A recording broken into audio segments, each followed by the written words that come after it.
Welcome to Dollars with Decker, the podcast where we strip away the fluff and get right into the numbers. And on today's episode, we have an unbelievable guest. He is the longevity doctor and the health optimization specialist for some of the world's most famous athletes and most successful men. He has figured out a way through biohacking to not only extend your life, but actually through science, help you create more money. He's going to be teaching us and stripping away the myths of is Adderall bad for you? Is testosterone good for you? What happens if you put Zyn packets in? All the things you're too afraid to ask your doctor. I'm going to be putting him to the test with these questions, and he is going to blow your mind. So let's get right into it. Thank you so much for coming. Welcome, Dr. David Boyd. Thank you so much for having me here. Of course, brother. And so one of you guys, why I wanted to have Dr. Boyd on this is we talk a lot about wealth and net worth and all these things. And many of you guys always ask me, how do you have so much energy to do all these things? I'm 42 now and I have more energy than I've ever had in my life. And it's thanks to this man. So I, at the recommendation of my very, very good friends, had said, hey, Brian, you're 42. You need to go see this individual. He has just done absolutely incredible things, worked with some of the biggest names in the industry. And many times I was using the analogy right before the show that says, you know, most of us, we go to a doctor and it's like if you have a house dog, right? Your normal dog, you take him to a normal vet, but you don't take your racehorse to that same veterinarian. You have a very different type. And I think most people, they need to realize that if you want to run at an elite level, you want to really, truly run your life like those one percenters, you got to get a doctor that specializes just in the one percenters. And so how did you end up coming about? Because I know you've been a physician for a long time. Like, why don't you kind of just walk through that story? Because it's really interesting on how you decided to actually get into practice. Yeah, so thank you for that. So like most folks, a lot changed in 2020 with COVID and everything. So at that time I was working as a hospital doctor, and it was you know, I was just a number on a spreadsheet for a staffing company. And so, was working ridiculous hours for not much pay and was so focused on just taking care of people that I remember I had a pay stub come in and I looked at it and I was like, this is sad. Like, it was just sad. Yeah. And I had never actually sat down and figured out, like, what am I actually, like, making per hour? Yeah. You know? And when I did, it was like something clicked. And I was like, okay, I'm barely seeing my kids. At that point, it was like I was working, 90 plus hours a week. The whole COVID thing, we didn't really understand it, So it was like, I had folks coming in where I was putting my life on the line sometimes, and I was like, all right, well, I'm doing this for like $65 an hour. Yeah. That's what I'm trading my life for, is $65 an hour. And then it kind of clicked. I'm like, okay, this isn't going to work. Yeah. So I needed to I'm going to either find the courage to go do medicine the way I think it should be done, or I'm going to go sell Ferraris or something. Yeah. Like, that was my backup. And what do you, with medicine today, my, kind of knowledge of it, my uncle was an anesthesiologist, and I'll never forget, he came to a family dinner one time and he told me, he's like, Brian, he was telling me how medicine worked. And he was like, oh, I had to, change this person's, like they did a liver transplant on him and they paid me per unit, and he broke all this down. And he's like, I lost money on it. He goes, and I was like, this doesn't make sense, because I wanted to be a physician when I was younger. I really looked up to him. And he was like, Brian, I'm going to tell you, the way medicine works right now, medicine's made in the pharmaceutical companies industries because they don't prevent it. They literally just hope you get sick, and then they treat it because all the money is in actually the pharmaceutical drugs rather than the prevention of it, because who wants to prevent somebody from getting sick when the entire industry would then be consistently losing patients and doing less and less? So when you were in the hospital space, did you feel a lot of the stuff that you were doing was focused on just treating an illness with, prescriptions and medicine, or was there any kind of knowledge that you guys were bestowed upon on a regular basis, continuing education that was on preventative? I mean, what was kind of the system like? I mean, the system it's not healthcare, it's sick care. Yeah. So that's first and foremost. It's a reactive system. And anyone who's working in the hospital, imagine just a war zone all the time. Yeah. And that's what it is. And so you're seeing folks at the end of that sick cycle where they didn't take care of themselves for long periods of time. So you're seeing the heart attacks and the strokes and drug use, where folks have used drugs far too long, or car accidents, gunshot wounds, all the things. Yep. You're seeing all the things that are happening. So there's no time for prevention, number one. Like, there's no time for even that conversation. The whole thing with like prescription drugs and whatever, everything that you're using is all pharmaceuticals because you're trying to put the cat back in the bag, you know? So that conversation never really even gets a chance to come about.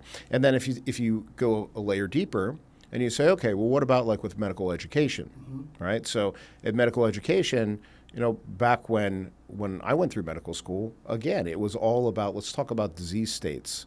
Let's talk about the problems that you're going to face and that you're going to run into. So categorically, it's a complete shift that really has to happen, and I think is beginning to. Yeah. The great thing about what COVID did is it really shined a spotlight on how broken the healthcare system is.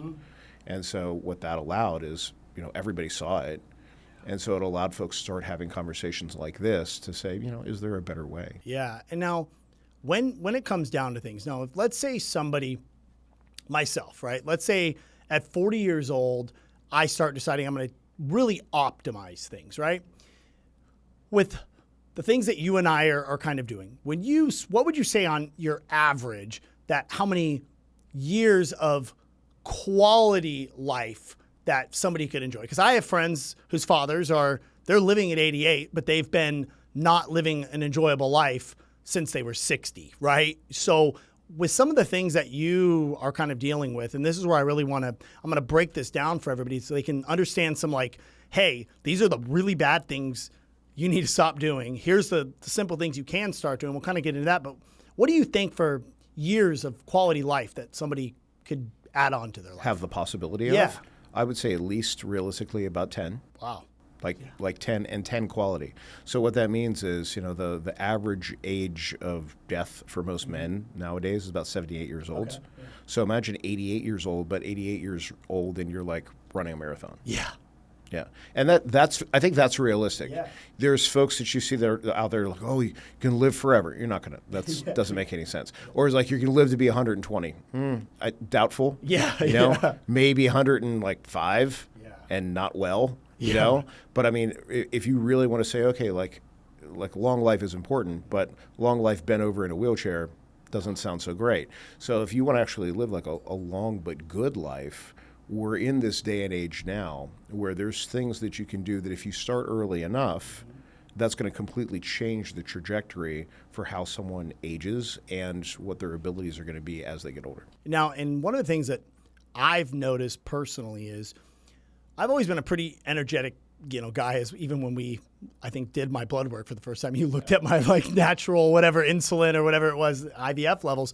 I had higher than normal. But one of the things since then, not only am I able to work a little bit longer, but I'm much more focused. I'm able to produce a lot more for my output. When somebody comes in, and let's just say, what are the things that most people are unaware of that they are doing that is either one, leading to shortening their life that they're not really aware of? What would you say some of those things are? I give maybe 3 to 5 things that people really need to stop doing that contribute to either early death or heart disease that people are unaware of. Yeah, I think the number one on the list is sleep. Really? Yeah, because it's, and again, we talk about 1%ers, right? So it's like you keep going, you push through, and that means late nights, early mornings, you're working on this project, and then you see the project through, and then there's very little celebration. Yeah. It's what's the next project, right? And that's just kind of the name of the game for hard-charging individuals. And so sleep is like the number one thing that's sacrificed. And what do you think is a good amount, like the minimum amount of hours? Is it, because I hear a lot of people, I only sleep 4 hours a night, Monday through Friday, and then I get 10 hours Saturday, 10 hours Sunday. Yeah. Can you catch up like that, or is your body the way it kind of works? Like, how does that work biologically? You can a bit, and it's true. You can a bit. However, if in the long run, it takes its toll. So it used to be like kind of a red badge of courage where it would be like, I barely slept last night. Right? It's going to kind of show how tough you are, But after time, it wears you down dramatically. It decreases your ability to make decisions. It increases cortisol levels. It increases blood pressure. I mean, it screws up your hormones quite a bit, So instead, like if somebody had to choose one thing, we're like, hey, like what is one thing where I can move the barometer in my health dramatically from like, weight loss to improved cognition to, happiness, all of the things, sleep is going to be the number one thing. And as we need on average about 8 hours to actually be able to get to the depth of sleep that we need. And that's our brain's time for novelty, for play. Most folks, I mean, you may not be old enough to remember it, but there used to be, like, if you had a Windows computer, you'd have to defragment the hard drive. Oh, yeah. Right? Yeah. So, and then if you defragment the hard drive, and all of a sudden the computer sped up and it was way faster. Yeah, it's like a tune-up. Yeah. So you don't do that with your MacBook nowadays. But for those that remember having to do that, that's basically what sleep does, is it allows kind of all the dust to settle.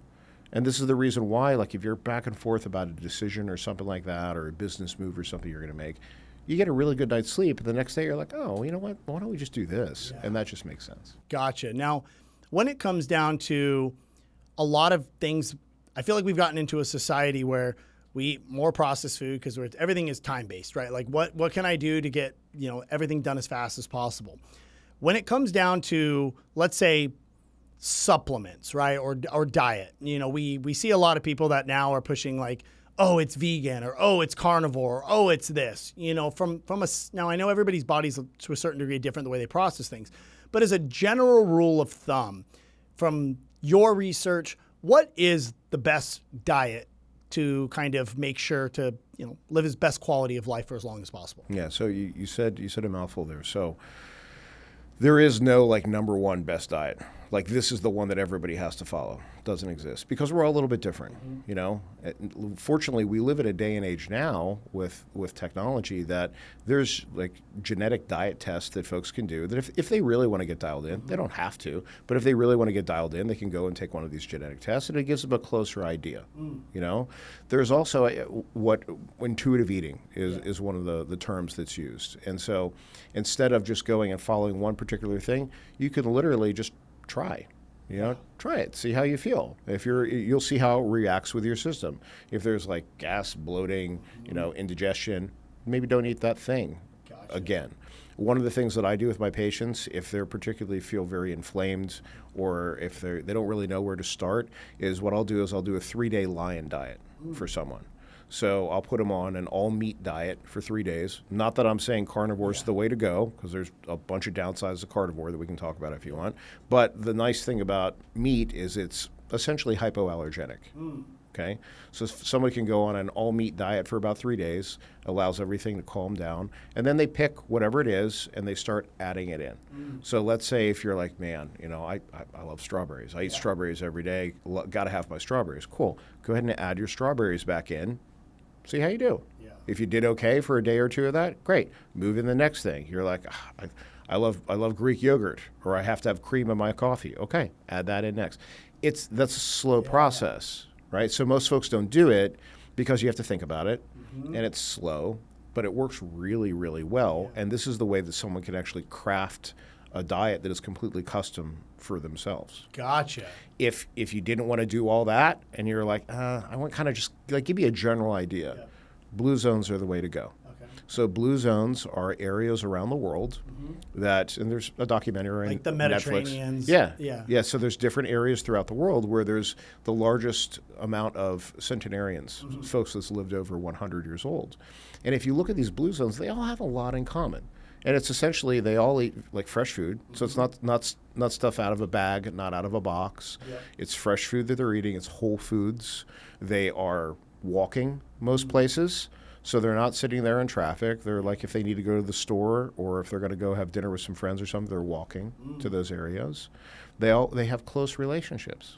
So that's a part of health that we don't really talk about very often. But think about it, imagine if you have to go do something on the honey-do list, where you have to do a bunch of errands or something, and you're like, oh God, I just don't feel like doing this. But all of a sudden your buddy calls you, and you're like, oh hey, what's up? Yeah, great to talk. It's close interpersonal relationships are incredibly important if they're high-quality relationships, and then loving someone. So it's actually having a partner that you love and you have a good relationship with, and everything there. If you look at these components, then it makes sense. It even sounds good. Why wouldn't you want to have those things in your life? Yeah. Yet we don't. Yeah. All too often we're running to a quick meal. I got to get back to work. Got to get back to this. I'll do a Zoom meeting and chug a protein shake at the same time. Yep. You know. And now, one of the things I think that really stuck with me that you had told me was the importance of having actual muscle on your body as you age, right? You know, and we both were joking around that Sylvester Stallone is who we all want to look like when we get older, right? And so what is it that really makes skeletal muscle, besides obviously it's physically appealing to the eye and, you know, people have a tendency to feel better, but what has shown that really having a good amount of skeletal muscle on your body as you age really extends your life? It's such a smart question. So there are a couple things. So number one, it's one of the main sources of amino acids for us. So we don't really think that our musculature is in this constant state of both breakdown and rebuild. It's catabolic and anabolic. It's constantly. It's always done that throughout our life, but you know, as we age, it's particularly important. So it's a source of amino acids for us in the first place. The second thing is, you know, when we look at what kills people, heart disease and stroke are number one on the list. Cancer's number two, but within the top four, accidents. Accidents are when you have guys that are basically under age, like 60. Accidents are a big one. Guys do dumb stuff. Yeah. We do. Yeah. But number four on the list is falls. Oh, wow. And so when you start thinking about, like, you know, your parents as they're getting older and everything, you know, falls take out a lot of people every year. And the crazy thing is, like, an elderly person will fall. They have imbalance. They'll fall. They'll break a hip. Even if they go and get a pin in the hip, the average death it approaches, like, you know, over 60%. Wow. Once after a year, even if they're in you know, don't have any other major issues, and we don't exactly understand why it's that way. That's crazy. You know, so that's one of the reasons why lean muscle mass is as important as it is it helps prevent falls in the first place. And the third thing on the list, I would say, you know, just because America's obese, is it helps to regulate our metabolism. So if your metabolism is well regulated, things like, you know, high cholesterol and diabetes and heart disease and cancer, all of those things decrease in the first place if your metabolism is on point. Now, when you look at somebody and say, obviously, number one, make sure they're getting enough sleep, right? Number two, you know, which what you did for me is you know, put me on, you know, a diet, but it's not, I say diet, it's more of like, you know, hey, get around this much protein, get around this much carbs, and that you kind of had put, you know, together for me. And then you also did a very detailed supplement list, right? Now, and you taught me a couple of, you know, things specifically on that. But when it comes down, let's say somebody, I'm just going to use somebody that's in their 30s or 40s, right? And we're going to start with men, right? What are kind of your go-to supplements that most men, you put them on to help extend their life? Yeah, it's a good question. So I'd say first and foremost is a multivitamin. And that has little asterisks on it because it really depends on what their diet is. Yeah. That's where someone just really needs to be honest with themselves. You know, so for a guy in your 30s, if they're single and they're like, listen, I'm single, I don't cook, I eat out all the time. Take a multivitamin, please. Yeah. You know, if it's somebody who's like more in tune with their diet and they're paying attention to everything, they may not even need a multivitamin. You know, I think the second thing there is knowing someone's family history, so that they know more or less what the cardiac history is. Again, you know, number one in the U.S. as a killer is heart attack and stroke. Well, that's once someone's older. But if you start paying attention to that when you're younger, well, then you never actually will get to that point. Yeah. You know, so that's where, aside from diet and good exercise and such, using things like flaxseed oil, it's a great source of omega-3s, for example. And what do omega-3s do? Because I know I take some that you gave me. Like, what do they actually do that helps prevent? Yeah, it helps to decrease inflammation on the inside of our cardiovascular system. Gotcha. And that inflammatory response is what is in part responsible for atherosclerosis, which is actual, like the lay down. Almost think of kind of like you're building like a brick wall. Yeah. That's slowly happening within our arteries, depending on a combination of our diet, our family history, our genetic makeup, et cetera. Yeah. So one of the things I think, you know, comes into play too is stress, right? So like, I know anybody that's an entrepreneur, anybody that's really living right now today, there's so many stresses on the outside world. So what biologically damage does stress have? Because I feel like a lot of times people just feel like the emotion of it. But when I sat down with you, you kind of were helping me understand like the actual physical side of stress. So how does that kind of work? The way I like to describe it to people is imagine someone cuts you off in traffic, right? So you've got a couple different options there. I think the majority of us, especially if he's just been dealing with a lot lately, you'd be like, look at this guy. What do they think they're doing? You got to be kidding me, right? Yeah. Or they're trying to edge over, it's like bumper to bumper, they're trying to edge over, and you're like, not happening. It's not going to happen. Not today. Not going to happen today. When in reality, we don't know what's going on. What if his wife's in the car and having a baby? What if what if he just found out his dad died? He's overcome with grief.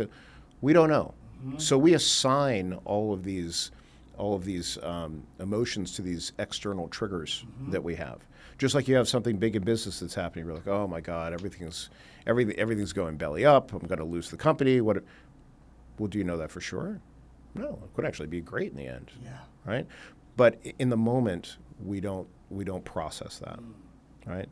So what happens is you end up like you can feel yourself tense. You feel the muscles in your back and your upper back and everything tense. Same thing's going on. Blood pressure is increasing. All those things. Imagine that happening, hundreds of thousands of times.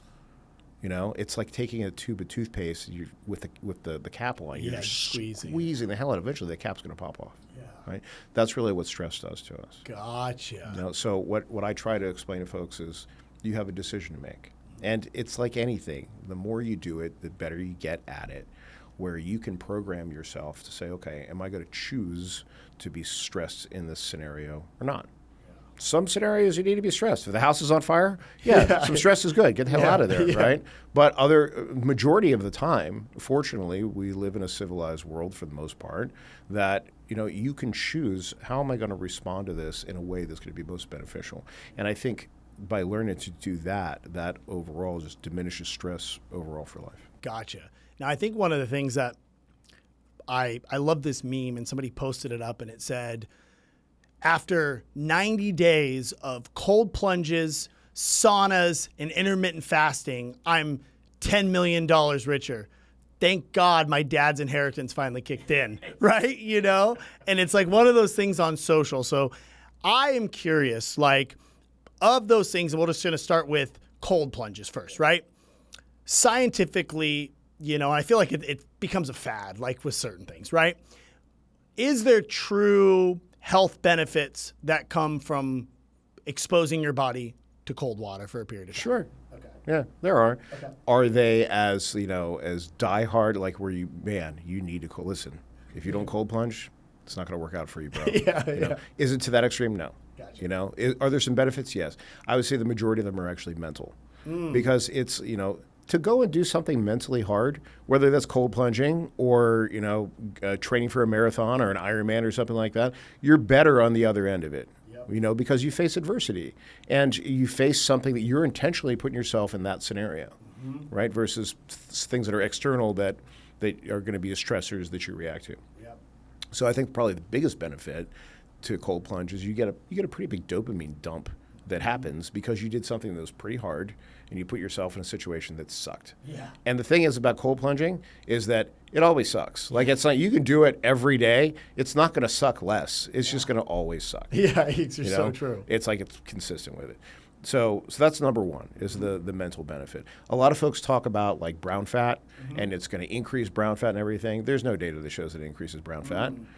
Because you have brown fat when you're a baby. You have some of us, if we're lucky, we have a little bit of it remaining now. Most of us don't by the time you're an adult. Yeah. So you can't regrow something. It just doesn't work that way. Yeah. So there's folks that have like advertised it and talk. I've seen zero data that shows that there's that brown fat, right? Yeah. Can it help you lose weight? I guess a little bit, because your body's cold. And so, if you've been in a cold plunge for more than 3 minutes and you get out, you start to shiver. Yeah. And that's your body, literally, it's causing friction to increase body heat. So, yeah, you're going to burn some calories in that regard. Yeah. But is it just by being in cold water, is it going to make you burn calories? No. And how long, because you see people all the time, like, oh, it's got to be 39 degrees or 41 degrees? Like, is there, like, from pure scientific, like, how long and what temperature is it kind of just makes it? And I fell victim to that too. Like back when cold plunging was like a thing years ago, when it first came out, I went and I bought this industrial freezer from Home Depot, and I caulked it inside and filled it with water. Right, made sure I unplugged it before I got in, and I would like, you get a layer of ice on top, so just get a sledgehammer and break it up. And like, just to show how freaking tough I was, I'd hop in there and I'd Instagram it, you know, and I'd be throwing out chunks of ice and all that. You know, it was like 34 degrees. I had a little pool float temperature thing, you know, a little thermometer, and so I did all that too. And there wasn't much data out there. Well, now there's data, you know, and I mean, Andrew Huberman talks about it on his podcast, where it's 52 degrees on average for about 12 minutes per week. Gotcha. Okay. You know, so it's like you don't need to torture yourself. Yeah. And I mean, and that's just based off of some studies that have been done. You know, I think as time goes on, there'll probably be more studies. There's more and more data out there about cold shock proteins. And cold shock proteins, we have cold shock and heat shock proteins, which makes sense that these things exist because our ancestors, in order to pass on that DNA, they had to be pretty rough and tough when it came to like survival, you know? So, you know, you mentioned cold plunge, sauna or exposure to heat is another one. It's not very impressive for us Phoenicians because it's like, you know, oh, you're in 110 heat. Great. You walk outside. It's the same thing, you know, but same scenarios. Like you have heat shock proteins as well, which basically those engage when you're exposed to heat for longer periods of time. There's a ton of benefits to sauna, most of them that have to do with, you know, improved circulation and everything as well. There's some studies that show, you know, you can be in the cold plunge for like, you know, a minute, and then you get in the sauna for 20, and then you go back and forth. And you know what? You know, if folks have the time to do all that, great. You know, if it makes them feel good, and they're like, and that's what gets them to pay attention to their health. Like if alternating between the cold tub and the sauna is going to make them now pay attention to their diet and get appropriate sleep, do it. Yeah. That's great. It doesn't make sense to me though. Like just because you get in a cold plunge, you know, and then drive through the drive-through line at McDonald's. Yeah. I don't think he undid anything. Just mentally you feel better about your decision of making a bad decision. Exactly. Now, when it comes to like working out, so let's say you go and you work out, and let's say you want to do cold plunge and sauna. Is there, with just growing through like hypertrophy and growing your muscle, is it better? Is there like, hey, you need to make sure it's better to do cold plunge and then work out and then do sauna, or does the order matter at all? So there was a study that came out, and I don't remember the source off the top of my head. It was reputable, though. It was like one of the physical therapy journals or something. But it was they basically showed that if you cold plunge too often, it can actually decrease the muscle hypertrophy that you're working on. Which is kind of ironic, you know, but also kind of makes sense. It's like, you know, again, when you're looking at like a catabolic state, anabolic state, where you're building or not. And when we build muscle, that's what we're doing, is like we're putting ourselves into a state of breakdown so that ultimately as we heal, that we have a state of buildup that occurs. So, you know, it can have interruption in that process. So I would say to folks like, you know, again, the cold plunge, I look at it as more of like a mental challenge than anything else. You know, there may be some fringe health benefits that I don't think are as big as what people really make them out to be. So, you know, from what I've seen, most folks do better if you do that cold plunge in the morning. Gotcha. Just kind of set you up for the day, and then, you know, go about your workout or whatever you're going to do. Now, when it comes to the last thing before I want to get into some of the myths or just get your perspective on things is intermittent fasting, right? So for me personally, I don't traditionally eat until about 11:30 in the morning, you know, and then I usually stop eating around 7 o'clock the night before. I just do it just because for me personally, I feel like when I have less of my energy being used to digest things, I feel personally like I have a little bit more energy, right? And I've just been that way for 5 or 6 years just because I'm usually not very hungry in the morning. What the science behind intermittent fasting, is there is it good? Is there a certain minimum time frame of a window you have to kind of achieve before you go into a state of fasting? Like, what are your thoughts on that? Yeah, that's a good question. As far as for getting into that window, it depends on the individual. Okay. Because from everything from metabolism to what they actually ate, there's a ton of factors that go into it. But in general, there's no real benefit to fasting more than 24 hours. Okay. I know you see challenges and everything on social media, like I haven't eaten in a week. It's they didn't eat for 7 days, and it's like, look at all the weight I lost. Well, it's like, duh. No, no kidding. So it's like not a shock, right? But actually, what happens once you pass that 24-hour mark, you actually start eating away at a lot of your muscle tissue and using that as an energy source. So if we go back to what we talked about originally, where it's like, hey, the more lean muscle mass you have on your frame, the better this is going to be for your metabolism and overall longevity. Well, it's hard to build that muscle. Yeah. Why would you start eating away at that? Yep. So more than 24 hours, not really beneficial. Up to 24 hours, it's fine. I encourage folks, like particularly if you have like one day of the week where it's, man, my Mondays are insane. Cool. Why don't you make that your fast day, where you maybe have a larger dinner Sunday night, and then you just kind of fast through. That's a great time to do it. Do you have to? No. I, like you, I'm the same way. I don't really eat breakfast. Not that I have anything against breakfast foods. Yeah. Love an omelet or some pancakes or something. But it's like usually like when you start your day, you're busy, you got a lot of stuff to get done. It's kind of like you can be lighter on your feet. It saves you time. It's not like you're gonna eat and then start. You kind of get tired, as you're digesting and everything. So I think that's completely fine to do that. And I think it's a great thing for folks to kind of experiment a little bit to see really what time frame works best for them. And then one of the things that I think there's a lot of misconception around it, and you really kind of changed, my perspective on it is, so I'm 42 years old, and when I was, saw you for the first time at 41, we did my testosterone levels. My testosterone levels were a little bit on the low side, right? And so you put me on some TRT replacement, right? And so with that, my energy went way up, all these things. But my wife was like, you're going to die. You're going to look like, Ronnie Coleman. And then obviously you came over our house and we went through everything. And now she's like fully for it and all of that. When it comes down to testosterone, right? What level do you typically see in men from like a number of testosterone that typically most people kind of live in optimal state, right? And then what are the negative benefits of if you start testosterone? Like what does it hurt you? Does it help you? Kind of like what is that from an actual medical perspective? Sure. I'll give you kind of the overall rundown. Yep. Okay. So the folks I work with, they're 1%ers. Yep. And so from what I've seen, and this is not in the medical literature, and this is just my observation, okay? Yep. But from the 1%ers that I've seen, their testosterone is usually probably around that 300-400 mark by the time they're in their early 40s. Yep. And the theory that I have behind it is because they've been so hard charging for so long, they literally have put so much strain on their pituitary system, their overall for their hormone cascade, like their entire hormone cascade. Cortisol levels up and down and all that. And it's paid a price. Yeah. So I've seen it over and over and over and over again. Like usually if I have a male new patient that's coming in and they're like, I've done all these things, I've done all this amazing stuff, I have this stuff going on, I'm like, just wait. Yeah. It's like I play a little game with myself where I was like, he's going to eat 385. Yeah. So I've seen that over and over again. Okay. Overall, as a society, what's crazy is we're seeing lower and lower testosterone numbers in younger and younger men.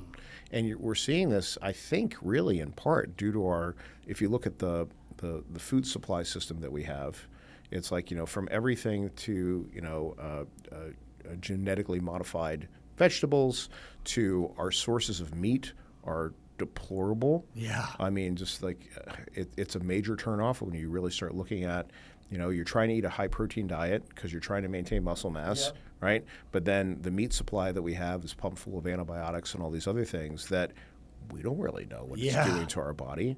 All we know is that it's harder and harder to fight infections in hospitals. Yeah.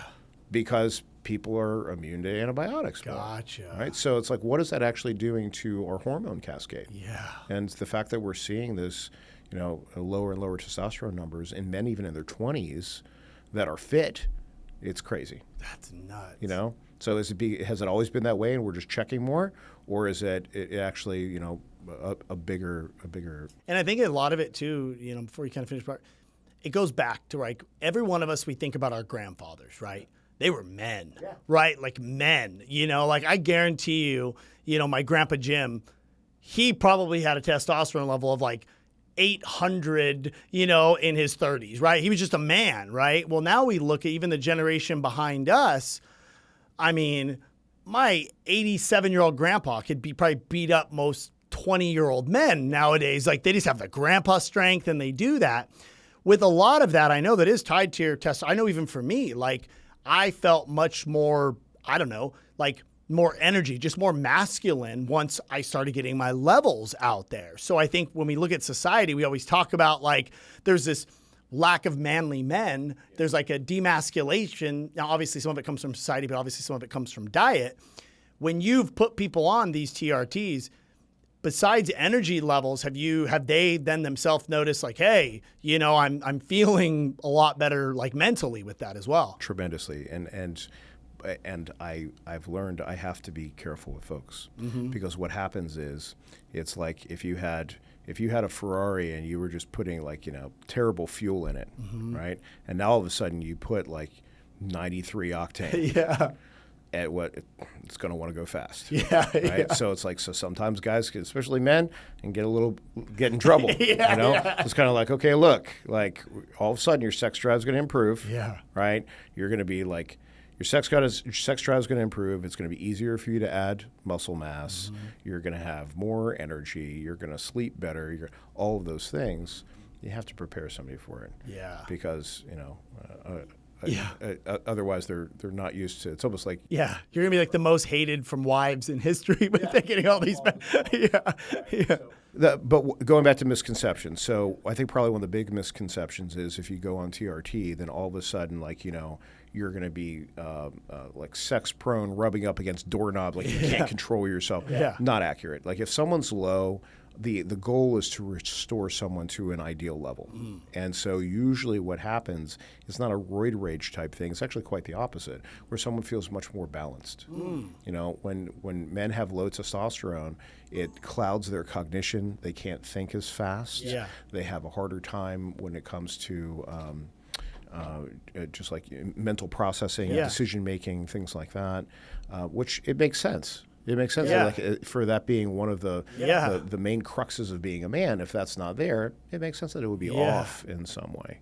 You know, it's of course much easier to build muscle mass, sleep better, sex. Let's talk about sex for a second, because everybody loves to talk who about doesn't? sex. Who right? doesn't? Yeah. So one of the main things that, especially once you're over 40, for guys to know is that testosterone it's a vasodilator, meaning that it helps blood vessels to open up. So imagine, you know, as you're aging and so forth, erections and so forth, aside from, you know, for reproduction and for fun, it's delivering oxygenated blood to all of the tissues and everything of the genitals. That has to happen. Otherwise, the tissue atrophies. It's a use it or lose it type scenario, right? So by making sure that testosterone levels are correct, what men start noticing is they start waking up with morning erections again, like when they were like a teenager. You know. And so it's incredible. It's healthy. It's a healthy thing, and it's a healthy thing to make sure if we're talking about like longevity of sex life. If you want to be able to have sex in your 70s and 80s, then you need to make sure that you're paying attention to it now, because it's not like it's way harder to try to reestablish that instead of if you're just paying attention to it all throughout. Gotcha. And now, when it comes on to some of the myths, obviously it's like once you start TRT, you can never get off of it, right? You know, and one, is there any truth to that? And two, has there been any?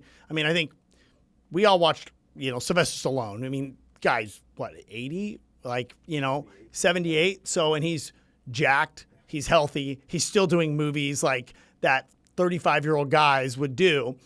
And you don't ever hear about his health problems now, right? Now, I'm sure genetically he's obviously, you know, lived his life a certain way from a diet perspective and working out. But what have studies shown? Is there any like increased risk of major heart attacks, or what is kind of shown in that regard? It's good question. So first of all, if you start TRT, does that mean you're stuck on it forever? No, you're not. You're never stuck. You can always stop. I've never had a guy once he got started stop. It's literally never happened. What can happen is because the source of testosterone for our bodies is the testicles. So what happens is once a guy starts taking TRT, there'll usually be some atrophy of the testicles that occur. It's not a lot. On average, it's 12%. Okay. There's some guys that more so for vanity reasons, if they have any kind of shrinkage whatsoever, they're like, nope, can't do it. You can actually provide someone with HCG. And so injectable HCG is something it'll help to maintain testicular size. It'll help to maintain sperm function as well. Gotcha. An important thing for guys to know is that if you go on TRT, it's not an if, it will affect sperm function. So I try to actually avoid it in guys that are in like their 20s and 30s. If they're doing like family planning, they want to have kids and all that and everything. It's like, listen, it's probably better off, that you use something like we look at your levels, we see where you're at with everything. You do a deeper dive looking to see, like, was it testicular injury that caused it in the first place? Do you have the right substrate to build TRT in the first place? If not, sometimes you can give DHEA to someone, for example, to try to raise the substrate level. There's an herbal called Tonga Ali that can help to increase a little small amounts. If someone's at 300, you're not going to take a couple of these things and all of a sudden it's at 900. It just doesn't work that way. You can grab a couple extra points in there. That sometimes. Again, if a guy who's like, they're 27 and a newlywed and they want to have some kids and everything, okay. So maybe you just take a more conservative approach for a while. And then, likely him being on TRT and by the time he's like in his 30s, it's probably going to happen. But once you start, yes, you can always stop. Never had a guy do that. Right patient choice. Let's talk about that for a sec. So should every guy be on it? No. There's some guys that if they have a family history, for example, where dad had prostate cancer or something, you got to really consider whether you go down that road. Now, this is a pretty controversial thing in medicine because it's a chicken or the egg scenario. There was literally one study that was done back in the 1940s where they were checking to see if you gave TRT to an individual, if they would develop prostate cancer. Okay, we can't do studies like that anymore. Look, this is going to give you cancer. Let's find out. So it was way back when, and there was one guy out of like 100 participants or whatever it was that developed it. Okay, and so that one study is what kind of planted the seed within modern medicine that the teaching, even when I was in medical school, was like, don't ever mess with a guy's testosterone levels. Really? Yeah. So, now we know a bit better, and there's plenty of other studies that show that when you increase testosterone levels, you actually increase blood flow to the prostate. Oxygenated blood is very nourishing, so it stands to reason that it's like, okay, well, you're bringing into the gland, you're bringing oxygenated blood that should be good then for the gland, right? So there's been no more studies that have shown anything otherwise. So it's what I do is I split the difference with folks. I have a bit different of approach. So I check PSA levels. PSA is prostate-specific antigen. Younger docs that are just coming out of training, some of them don't check PSA. And they don't check PSA because it's not a very good test. It's only right 40% of the time. Imagine if you got only 40% on all your math tests. You ain't passing. You're not passing, right? So it's not a very good test. But when you recognize it, okay, this isn't a very good test. But you're not really actually looking so much at the number. You're looking at the trajectory of the number. And so you're saying, okay, we're going to check this on a regular basis, and we're going to see if there's interval change. It's like the body fat scales, right? Body fat scales are off, but guess what? Exactly. If it's moving up, you're moving up. Whether it's a 10 or it's a 15, doesn't really matter. If it's going from a 14 to an 18, scale's telling you what you need to know. Precisely. That's exactly right. So you check the intervals with it and such. The big things that you look at with TRT, just to kind of sum it up for you, is it can increase red blood cell count. in some individuals. It's dose dependent. So if you're not taking too much, then it's okay. It should be fine, but it still needs to be monitored. Because increased red blood cell count could predispose someone to stroke. It can, if someone is prone to hair loss, it will make that process go faster. Here's an example. And then the final thing is like, what's the best delivery method? So there's a newer oral testosterone that's out. It's pretty new. It has to get processed through the liver and so forth. It's new enough. I need to get some more data on it before I recommend it to folks. You could use a cream that you apply to like the inner thigh. I don't like it. The reason why is because particularly folks who live in hot climates like Phoenix, for example, it's how much actually absorbed through the skin. It's kind of hard to judge it. Sweating so much of it out. Pellets. I'm not a fan of pellets. Pellets. I have a YouTube video that's like the one YouTube video that hit for me was that conversation, injection versus pellets. And the problem with pellets is that depending on like how deep they were put in the first place, it's usually a physician that they make a small cut, pop the pellet in and sew it up. It depends how deep it was put in, depends the type of pellet. Or, do you scratch the area often? Or do you live in a hot region? How active are you? That all of those little factors come into play of how fast does it actually leach out into the bloodstream. So I'm a big fan of injection, but not intramuscular. Subcutaneous. And that's why I loved when I went on yours, because probably 4 years ago, I went to a doctor and I just was kind of depressed. And I was like, this is weird for me, right? And I was like 38 at the time or whatever. They went and checked my levels and I was low. I was like low 400s at the time. And they're like, oh, that's low. And they gave me first pellets, which one of them popped out. And it popped out of where they made the incision like right away. Because I'm an active guy and it just didn't work. So I was like, oh, that didn't work. So then they gave me the intramuscular, right? And then you inject yourself, in your butt or wherever one. I don't have a lot of fat on my legs. And then I was hurt sitting down and you have this giant lump sometimes because it's all oily. And then what you gave me was going the subcutaneous. Dude, it's the greatest thing ever. And it's and the difference is the reason why I recommend it and for folks to understand it makes sense if you think about it. So muscle essentially looks like a steak. If you go to a grocery store, it's like that's what your muscle looks like. It looks like that. So it's laden with blood vessels. Well, if you inject testosterone into a muscle, you get the sudden spike that occurs because it gets taken up by all those blood vessels. You get a spike of testosterone, and then you get a pretty quick crash within a day or two. Versus if you inject it into fat, testosterone comes in an oil-based solution where you're injecting it. If you inject it into fat, the blood supply, it kind of looks like chicken wire. If you've ever seen what chicken wire looks like, it's this kind of stretched out, almost lattice type structure. So now you've basically took a oil, injected into fat. So now you've made a time release capsule essentially that just kind of leaches out into the blood supply of the fat. And if we were to draw it out in a curve, it makes this nice like curve where it's, you typically inject it twice a week. And so it's like by the time like 3.5 days, that's when you're injecting again. So it makes this nice kind of steady state of testosterone that's always there. And it's such a difference because my wife, when I went on it with you, she remembered me taking the intramuscular. You're exactly right. I took such a low dose. I was never over like 700-800, whatever. But I would come home and I'd be extra angry like once a week. And she'd be like, hey, did you inject today? I'm like, damn it, right?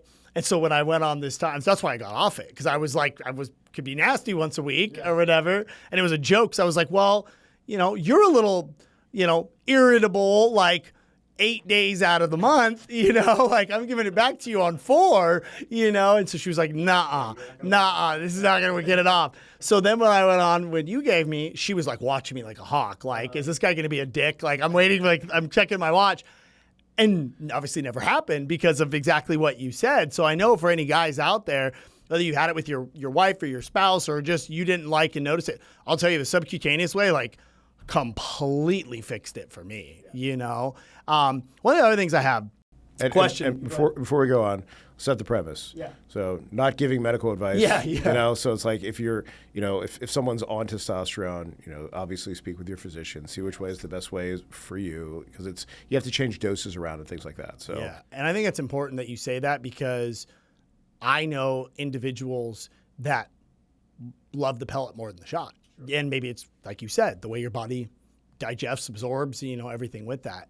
And obviously too, guys, everything that we're talking about, I'm talking about like what he did for me. So of course, like, by the way, and he does, because you see patients on a private basis pretty much majority anywhere in the country for the most part, right? And some of the biggest patients, and it's an unbelievable way to be able to do it. So if it is something you guys are interested in, trust me, you can do different levels of it. I mean, what I did, which was unbelievable, was the greatest thing I've ever done in my life, was we went and we spent, a full day together running every scan, did every possible thing, came back to my house, and literally you're watching as he's going through your organs on a screen from all the imagery you took, and you're sitting there being like, it's like when you're waiting to find out, like, if you got into a college or you got into something and you're like, oh, lungs are good, hearts are good, this and that, and you're going through it.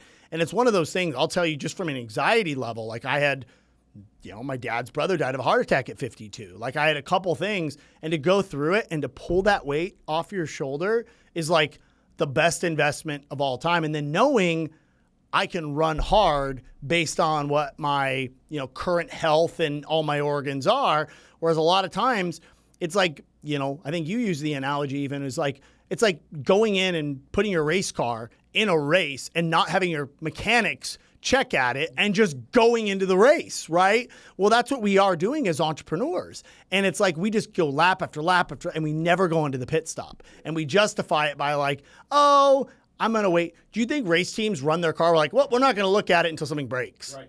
Like, no, it's the worst. Like, but yet that's what we do in our business. And then we wonder why people die suddenly, and one of the things that I know a ton of people have questions on, it's a very, very popular thing, in Hollywood, and we're seeing it with Eli Lilly with rolling out with Ozempic, right? Oh, yeah. So I know nothing about this. I've never personally taken it, or anything like that. What is it? Is this something that treats like people's urge to eat food? Is it actually burning fat? Like, what does it actually do that has seemingly made it very successful for people losing weight? Yeah, it does two things, and it's an interesting drug, and it's the reason why it's been as popular as it has. It works really well. Yeah. So it does two things. Number one, it literally slows down the peristaltic action that as food is making its way through. So what happens is digestion begins in the mouth with all of the enzymes that we have in our saliva and so forth. Food makes its way down into the stomach, and then it starts, once it passes the fundus of the stomach, the main portion, and then we start having like these little contractions that will basically start moving food all the way through, extrapolating out nutrients and so forth until there's waste. Well, what it does is it puts the brakes on that system. So it will allow food to stay in the stomach and in the small bowel for a longer period of time. So you're fuller for longer. Gotcha. So that's like step number one. And that's also the reason why if you hear folks that they're had a bad experience with it or something, it's probably because they ate too much. Yeah. Or they kept to their regular diet and then got frustrated because they were like, oh man, like I didn't, I usually eat like a cheeseburger, fries, and a shake, and I can only get through the cheeseburger and fries. It's a shake, I had to throw it away. Yeah. So it's like, well, or they'll be nauseous afterwards. They'll eat something like a couple slices of pizza, and then they're having nausea and vomiting and so forth because of all the fat and everything hanging along for a longer period of time. So most folks don't recognize you need to make some diet adjustments with this. Yeah. And how I instruct folks with it is it's almost like, how you have on the highway, you have lanes in the highway, right? So you have the painted lines that say stay in this lane. That's essentially what this class of medications is doing, is it's teaching people how to eat again. Gotcha. Where it's basically saying, hey, don't eat junk, right? Partition out your meals, don't overeat. It's forcing them to eat a certain way. Which is good. Yeah. Because as a society, I think we need it. Oh, we overeat like crazy. And previous to that, all we had before was like gastric bypass surgery. So this is a way, it's kind of like an injectable gastric bypass surgery. That's a really good way to put it. To really force people to eat a certain way. Yeah. The other way that it works is cravings. So it actually works. So, we're hardwired that we get a dopamine hit when we eat sugar and fat. It makes sense. If you go back to caveman days, well, it makes sense that, think about the amount of energy that it takes to chase down a bunny. Oh, gosh. right? They're fast. Yeah. So you'd have to chase it down, you knock it over the head, you skin it, gut it, all that, gotta cook it, right? You do all that work for a little bit of meat, and if you're going to do all that, you're probably going to eat everything. Yeah. You eat the gristle, you're going to eat the fat, suck on the bones, Yep. break the marrow, suck the marrow out, like all that effort. So if we look at our genes, that we actually had our ancestors that put that effort in, they would get a mental reward by going and doing all of that. Same thing with sugar. Right, so this is one of the reasons why you can have a gummy bear and it's like, oh, this is sweet, and you get a little rush from the gummy bear. But if you go and have like a really flavorful handful of blueberries, oh my God, it's like so much more flavorful. Yeah. Like explodes in your mouth with flavor, and you feel better when you have it because you get a little endorphin hit each time. So this class of medications, it helps to diminish that as well. So the food cravings aren't there. Most folks don't realize that the majority of our food is engineered so much, the packaged food that we have, that it's engineered to hit those things. So that there's a certain amount of fat to make sure that it feels good for you. Why? So you buy another bag. Gotcha. Same thing when it comes to, it's like, when you have the certain brand of ice cream or what have you, it's hitting certain levels each time. That's how they keep you coming back for more and more. Right, so this class of medications helps to treat that as well, or it decreases those cravings also. And one of the things I think that you had kind of taught me, which you found for certain people a really cool other use of that. Why don't you kind of talk to people? Because I think a lot of people that, I'm not saying everybody that should go and do this, but for certain people, why don't you kind of tell people what you kind of came up with? So again, not medical advice, not saying go and do it. But using the same line of thinking, like now that we know how this drug works, I got to thinking, can you use this to control other types of cravings, right? So again, I work with, top 1%ers, right? And so when you put enough pressure on individuals, particularly men, we do stupid stuff, right? So aside from overeating, gambling, porn addiction, getting into drugs, like anything to help relieve pressure, alcohol, all those things. So I thought, okay, well, can we use it to maybe combat some of those? And sure enough, it works. Wow. And so very low dose actually worked pretty well for more addictive type habits that folks will have. So I'm not saying folks, hey, go buy it. But it is one of those things to maybe have that conversation with your doctor that, for any of your listeners, if they're really like grappling with a particular addiction, where they've put the effort in, not say use it as like a fast way out, but if you've put effort in these different areas and you're really struggling, it may be something that could be helpful. Yeah. Now, one of the other, two questions I think most people are probably, that's why I wanted to have you on here. I know that when people go to see a physician, right, they kind of try to hide whether certain things in their personal life, or they try to hide these certain areas. And so they'll go in and I would say like going to a doctor is like going to church, right? They go in and they act completely different. And like their previous, all their life and all the habits they were doing suddenly just disappear because they feel like their physician is the pastor, right? And they put it in. What ends up happening is people don't get real, like actual medical, like advice on these things, right? So two things, in particular. The first one is there's a massive craze right now, and I think the Nelk Boys made it popular, a bunch of people. And I know personally, even myself, like I put Zen in every now and then, and I know a lot of people that do this, and they've asked me because like, hey, did you ever talk to a doctor about, like, it's like this secret society of like it's doing this. And so those of you guys don't know what like Zen is basically it's salt. It's nicotine soaked salt. There's no tobacco in it, but it's nicotine soaked salt. So why don't you kind of explain to people like what makes, because people think about cancer causing things, right? So people dip, right? And they get mouth cancer, right? So why don't you kind of walk people through of like the differences between like nicotine and any benefits come with nicotine versus like tobacco products that we have? Because I think people tie them together too much. Yeah, I think you're right. So, tobacco products, first of all, like we know it's well documented, between the cancer risks. So with dip, oral cancer, stomach cancer, because even if you spit out the juice, it gets mixed with saliva, they end up swallowing some. Of course, with smoking and so forth, is inhaling into the lungs. Even cigars, it's just you're drawing it into the mouth. You can even you have the resin even on the fingertips and everything. So, but all of that, that tobacco has been refined quite a bit. Yep. There's inherent things within the tobacco itself, like within the actual tobacco leaves, that are carcinogens and everything. And then, of course, on the smoking side, you're drawing something that's burning into your lungs. Yeah. It's like It's like you wouldn't go to your car exhaust and just put your lips on that. It's like it doesn't make sense. But all of that is those are all part of that chemical compounds. Nicotine is the addictive part of tobacco, but nicotine on itself isn't necessarily a carcinogen. So, nicotine itself kind of gets a bad rap. In no way am I saying. Yeah, exactly. Do not go pick up a nicotine habit. I'm not saying, just go do it. Well, because then it's like, like the gum, right? You can get it like any drugstore. It's like, well, now you're going to get addicted to gum. So it's like, I'm not saying go get addicted to this stuff, but if you actually if you are addicted, what's the best way to get it in essence, right? You know what I mean? So nicotine itself, you just, take all biases away and you look at nicotine for what it is.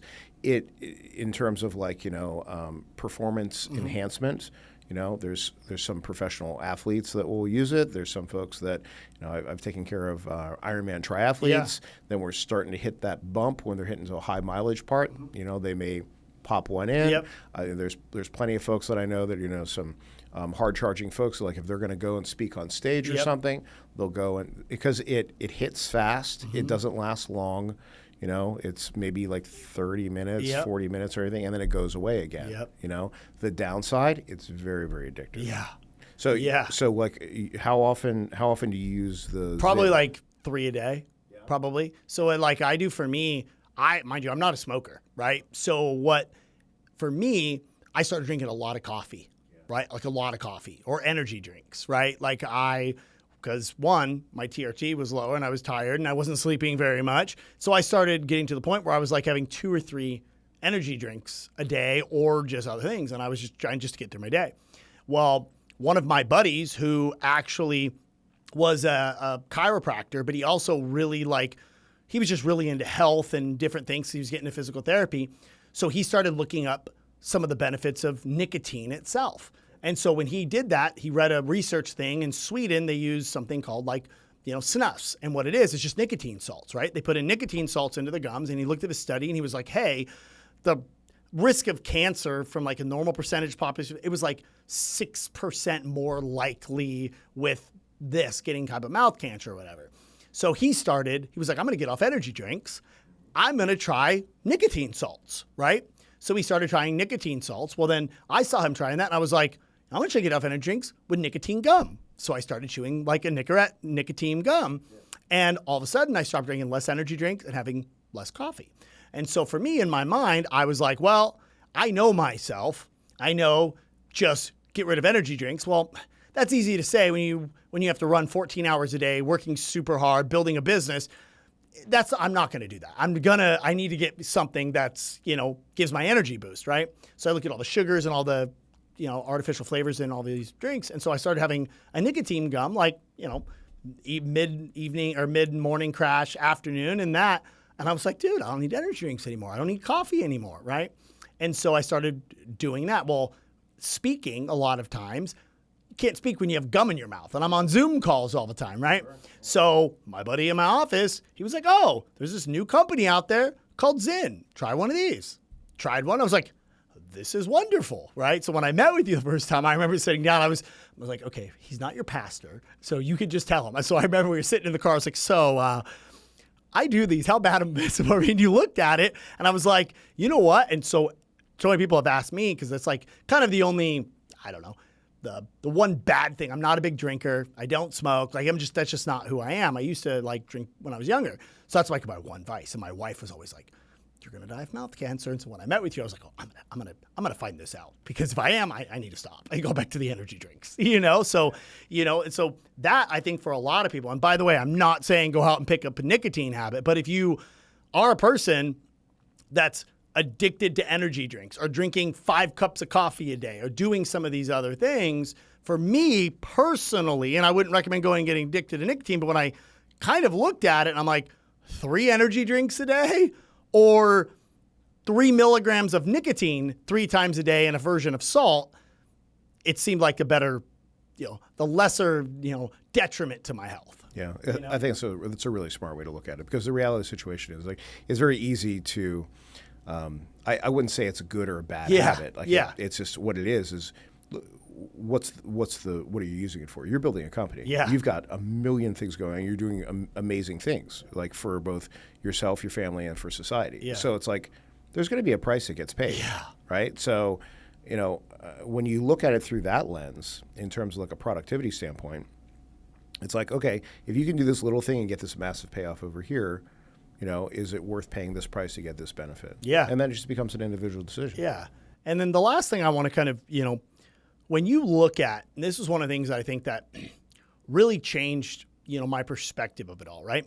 So I looked at it and I said, okay, I invest in education courses. I'm constantly learning. I'm constantly investing money in things. I'm going out and spending money on date nights or vacations and all this stuff, and I do my budget every year. And then I looked at what I was spending and investing in my health, right? And I looked at it and I was like, my health investment was pretty much like, sure, eating healthy, which costs more to eat good food. Was that my gym membership and my medical insurance, right? Was in my budget line, right? So I'm looking at this and I was like, okay, I should probably have somewhat of an investment in my health, because the return on me, even if I can add 1 extra hour of productivity at a higher level per day, that compounding will yield me whatever, okay, $150,000, more per year, whatever the number is.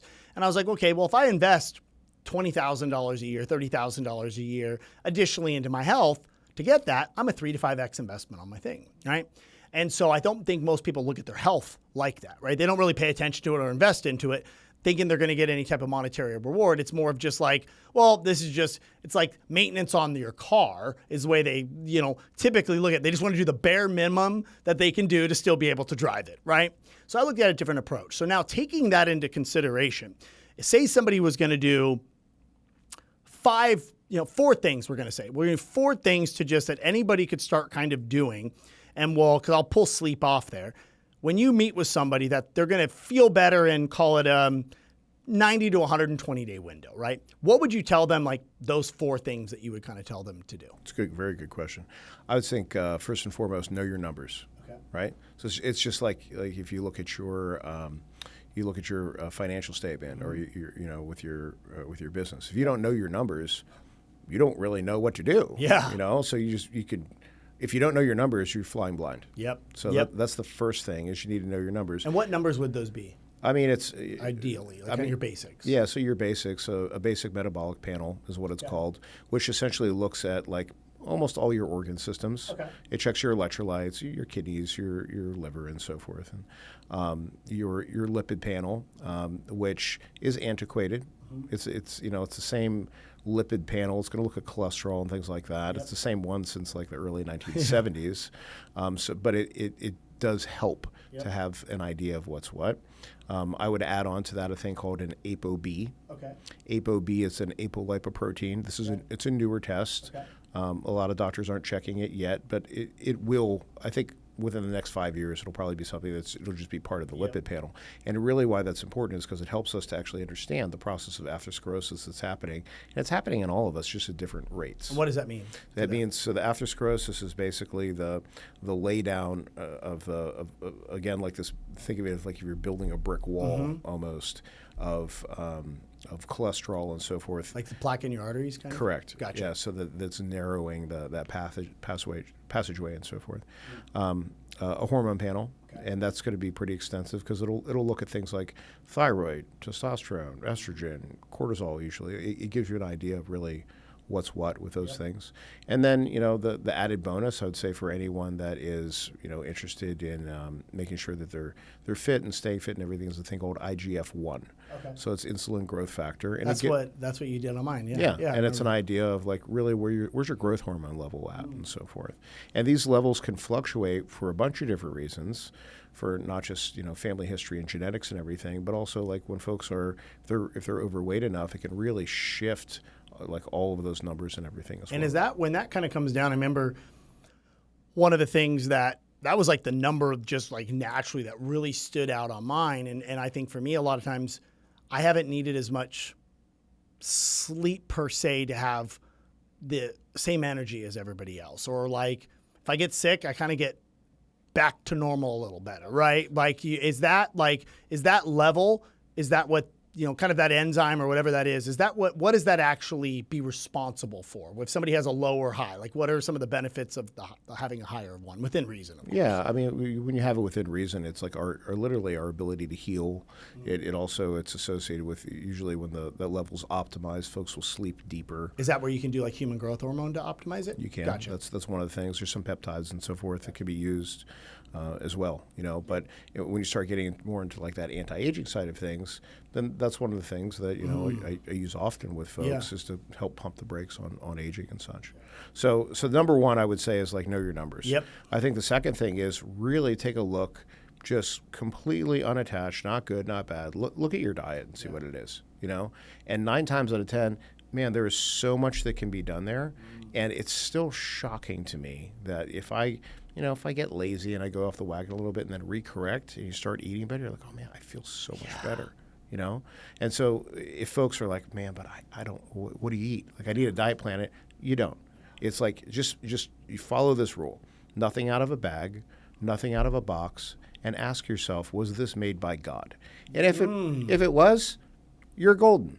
Then have it. You're gonna find like majority of things that most of us are eating probably aren't. Yeah, it's just like, you probably have 1 out of 10 things in people's fridges that follow that rule. They'll look at that rule and be like, shit, I need to make some changes. Yeah. Another one, again, it's not a super sexy topic, but hydration. Just making sure that you're staying well hydrated. Majority of us we don't drink enough water on a daily basis, and then you have to fluctuate that depending on like if you have increased activity, if it's summertime, and so forth and so on. So it's like if you just do some of the really basic things, not too fancy, and just sit with like, okay, these are the facts. Not good, not bad. These are just my facts. And you go with that, you can actually make some pretty big decisions. Yeah, and for any of you guys too, before I'll give you, where you guys can all find them, I will tell you this firsthand. I always ate relatively decently and all those things. I was shocked just with simple, basic changes. Like you gave me a list of supplements that I take. I have a workout plan that, I follow on it. I make sure just to eat within those parameters on it. I got my testosterone level fixed, and I got a very small amount of HGH. I'm like feeling amazing, right? I sleep better. Like I used to get up 3 to 4 times in a night, right? Maybe once every other night will I wake up in the middle of the night, right? And so many people, I'll tell you, like I was a person that's like, I'm a pretty healthy guy. I don't really need to worry about doing this. And I have more energy than most. I'm telling you right now, it's game changing, right? So I want to just thank you obviously for helping me with that, Yeah. And it helps your wife and your marriage, man. I'll tell you what, like my wife's now a client of his as well.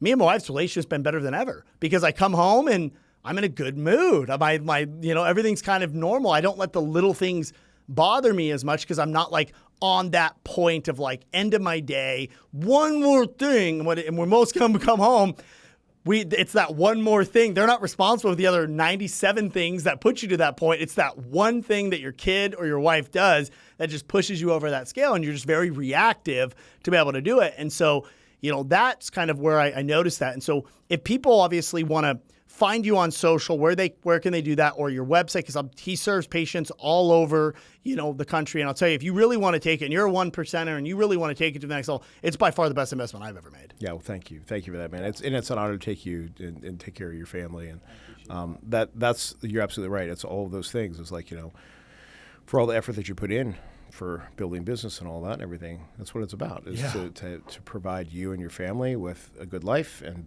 amazing experiences and to affect the lives of everyone else in a positive way. So, now, where can people find you? Either on Instagram or your website? Where are those? Yeah, so and we'll put them in the show notes too. Yeah, so Instagram is David Boyd MD. Yep. I'm on TikTok. Nice. What's the TikTok? The real David Boyd MD. Nice. And I do have a YouTube channel. Okay, what is it? That's David Boyd MD as well. Perfect. Yeah, so easy enough. Yeah, that's perfect. Well, I appreciate it so much, brother. Thank you so much for coming in. It's my And guys, pleasure. too, by the way, when I launched Well Society, we're doing a whole, optimization of your health. And I'm working with David to put that in there because, guys, we talk about like building businesses. We talk about net worth. We talk about all these things. But guess what?